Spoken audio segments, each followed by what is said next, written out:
बिस्मिल्लाहिर्रहमानिर्रहीम अस्सलाम वालेकुम। Welcome to my channel. उम्मीद है कि आप सब खैरियत से होंगे। हमने स्टार्ट किया हुआ है फॉर्मल लॉजिक लेक्चर की एक प्लेलिस्ट और आज हमारा है लेक्चर नंबर 35। तो इस लेक्चर को देखने से पहले आपसे एक छोटी सी रिक्वेस्ट है कि आप जो इससे प्रीवियस लेक्चर है ना उसे देख लें, ठीक है, ताकि समझ आ जाए और इस लेक्चर में कोई कन्फ्यूजन ना रहे। और आज का लेक्चर बहुत ज़्यादा इंपॉर्टेंट है क्योंकि इसमें से एग्जाम्स में भी क्वेश्चन आते हैं। ओके, और अब अपने टॉपिक पे मूव करने से पहले एक छोटी सी request, if you are visiting my channel first time so please don't forget to subscribe my channel. Okay ji, let's move to our topic. आज का हमारा टॉपिक है आज का हमारा टॉपिक है आज का हमारा टॉपिक है क्लासिफाइंग स्टेटमेंट्स। ये क्या होता है? ओके,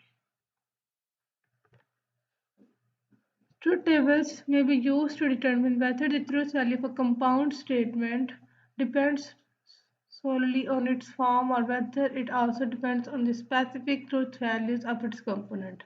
Okay, truth value हमें ट्रूथ टेबल क्या बताता है? हमें ट्रूथ वैल्यू बताता है किसी कंपाउंड स्टेटमेंट की। ये स्टेटमेंट जो है हमारे पास ट्रू है, फॉल्स है या फिर क्या है, ये हमें ट्रूथ टेबल बताता है। अब इसमें डिफरेंट टाइप्स की कंडीशंस आ जाती हैं। ये हमारी ट्रूथ टेबल की कंपाउंड स्टेटमेंट की ट्रूथ वैल्यू कैसी हो सकती है?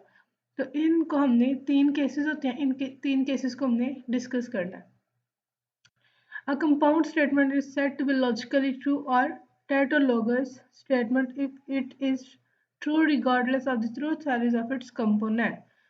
एक कंपाउंड स्टेटमेंट होती है उसे हम लॉजिकली ट्रू कहते हैं या फिर टैटोलॉगस कहते हैं if it's true regardless of the truth, कि अगर उसके कंपोनेंट्स की जो ट्रूथ वैल्यूज है वो ट्रू हों तो उसे हम क्या कहते हैं? लॉजिकली ट्रू और टैटोलॉगस। It is said to be a logically false or a self-contradictory statement if it is false regardless of the truth values of its components। और अगर इसके components की जो truth values हैं वो सारी false होंगी तो उसे हम क्या कहेंगे? Logically false और self-contradictory। ओके, and और ये थर्ड केस हमारे पास क्या है? And it is said to be contingent statement if its truth values varies depending on the truth values of its components. Okay, और यहाँ पे क्या कहते हैं कि जो ट्रूथ वैल्यूज है ना कंपोनेंट्स की, वो किसके ऊपर डिपेंड करती है?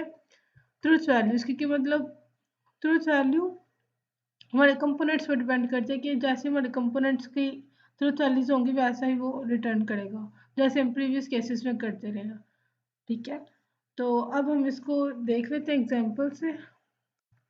ये एक इन्होंने नोट दिया हुआ है कि कॉलम अंडर मेन ऑपरेटर कि अगर सब ट्रू होंगे तो वो टैटोलॉगस होगा, लॉजिकली ट्रू होता है, और अगर ऑल फॉल्स तो वो सेल्फ कॉन्ट्राडिक्टरी और लॉजिकली फॉल्स भी कहते हैं इसे। At least one true at least one false, ये मतलब ये मिक्स कॉम्बिनेशन होता है, ये ट्रू भी हो सकता है फॉल्स भी हो सकता है। मतलब ये हमारी जो हमने पीछे की थी ना कैलकुलेशन, उस पर डिपेंड करता है कि अगर जो ऑपरेटर्स हमने रीड आउट किए हैं उस पर डिपेंड करता है, तो वो कॉन्टीजेंट होता है। Okay, as the truth table developed earlier indicates is a contingent proposition. The column under the main operator is at least one T and one false. आप देखिए यार, जो आपने प्रीवियस एग्जाम्पल में देखा ना उसको देखें, जो प्रीवियस एग्जाम्पल आपने किया कि इसमें देखें ये ट्रू भी आ रहा है, फॉल्स भी, ये ट्रू है ये फॉल्स है, तो ये मतलब मिक्स है, इसके ऊपर कोई बाउंडिंग नहीं है। यहाँ पे ये भी कॉन्टीजेंट है, ट्रू भी है फॉल्स भी है, तो इसे हम क्या कहते हैं? कॉन्टीजेंट। ठीक है, ये हो गया contingent. In other words, the truth value of the compound proposition is contingent on the truth values of its components. मतलब जैसे उसकी components की वैल्यू होगी, वैल्यूज को हम कंप्यूट करके उसको हम यूज करके ऑपरेटर अप्लाई करके उससे हम आंसर निकालते हैं। जैसे मैं आपको ये कह रही हूँ ना कि अगर देखें, अगर हमने इसकी वैल्यू निकालनी है तो हम कैसे निकालेंगे? हमें ये तभी पता चलेगा जब इन वैल्यूज को कंप्यूट करेंगे, उससे पहले हम ये नहीं बता सकते ये ट्रू है या फॉल्स है। ठीक है, ये हमारे पास होता है contingent. sometimes it is true, sometimes it is false depending on the truth values of its components। मतलब जैसे ही हमारे कंपोनेंट्स पे डिपेंड करता है कि वो ट्रू होगा या फॉल्स होगा। ओके जी, on the other hand consider the following truth values. Truth tables को समझें ये तो हमने प्रीवियस एग्जांपल में देख लिया था कि इसे कंप्यूट कैसे करना। देखिए सबसे पहले हम क्या करेंगे, ब्रैकेट को सॉल्व करेंगे। जी और एच है तो उसको अप्लाई करके ये कॉलम बनाएंगे, और जी का हमने सारा देख लिया था कि हमने इसको ट्रूथ वैल्यूज कैसे असाइन करनी है। ठीक है जी, तो ये से प्रीवियस लेक्चर ये आपने देख लेना। आज हम इससे रिलेटेड बात नहीं करेंगे। तो ओके, अब इसका जो इन्होंने आंसर निकाला ना, इसका मेन ऑपरेटर कौन सा है? मेन ऑपरेटर ये है हॉर्स शो। तो जो ये मेन ऑपरेटर के नीचे आंसर आता है ना, जो फाइनल स्टेटमेंट का आंसर होता है, अगर वो सब के सब ट्रू होंगे तो उसे हम क्या कहेंगे, टैटोलॉजी। और अगर मेन ऑपरेटर ये है और इसके नीचे सब फॉल्स होंगे तो उसको हम क्या कहेंगे, सेल्फ कॉन्ट्राडिक्टरी। ये जो इसकी वैल्यूज आएंगी आपने प्रीवियस लेक्चर को देख के समझ के फिर ये निकालनी है।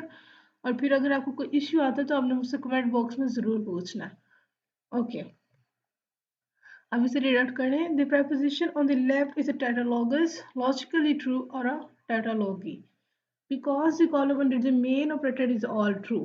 वो कहते हैं कि जो लेफ्ट पे ये जो टेबल है वो टैटोलॉजी है। क्यों टैटोलॉजी है? क्योंकि मेन ऑपरेटर जो है वो ऑल ट्रू, ये जो मेन ऑपरेटर है इसके नीचे सब वैल्यूज जो है वो ट्रू रिटर्न कर रही हैं। Okay, the one on the right is self contradictory.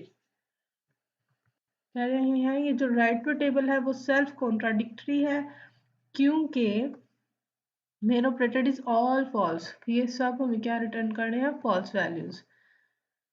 The one on the left is true regardless of the truth values of its components। Okay, in other words क्या मतलब, हम इसे ऐसे भी कह सकते हैं नेसेसरली ट्रू, कि इसको हम ये कह सकते हैं कि नेसेसरली ट्रू, इसके लिए ज़रूरी है कि ये ट्रू है, ट्रू हो। The one on the right is necessarily false, और जो लेफ्ट पे है उसके लिए बात ज़रूरी है कि वो फॉल्स हो। ठीक है जी, आगे रीड आउट करें। If a preposition is either logically true or logically false, its truth values depends merely on its form and has nothing to do with its content। कहते हैं कि अगर कोई स्टेटमेंट या तो फिर लॉजिकली ट्रू है या फिर लॉजिकली फॉल्स है, its truth values depends merely on its form and has nothing to do, और ये हमें जो इसने कंटेंट हमें दिया ना, इससे हमें कुछ भी नहीं करना, कोई इंफॉर्मेशन हमें नहीं मिलती इससे। इससे आप देख लें, as a result such statement do not make any genuine assertion about things in the world. ये हमें ना कोई इंफॉर्मेशन नहीं प्रोवाइड करती। देखें example, for example the tautologous statement it is either raining और it is not raining provides no information about the weather. हमें इसमें कुछ भी नहीं पता चला, इट इज रेनिंग बारिश हो रही है, और इट इज नॉट रेनिंग हमें कुछ भी नहीं पता चला कि ये क्या है, वेदर के बारे में हमें क्या इंफॉर्मेशन दिया।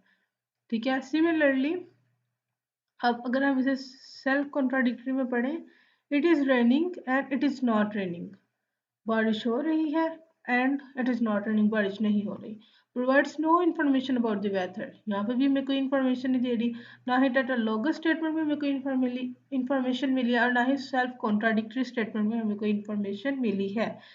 On the other hand, the contingent statement it is raining in the mountains।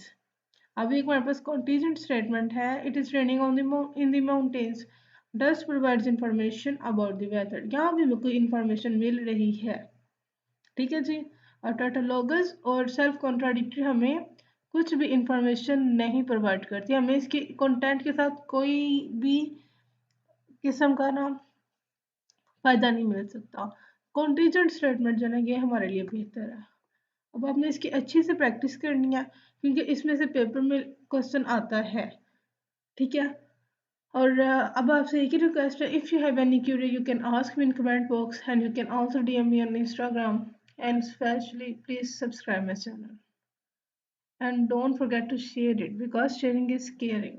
अब मुलाकात होगी नेक्स्ट लेक्चर में, अपनी दुआ में याद रखिएगा। अल्लाह हाफिज़।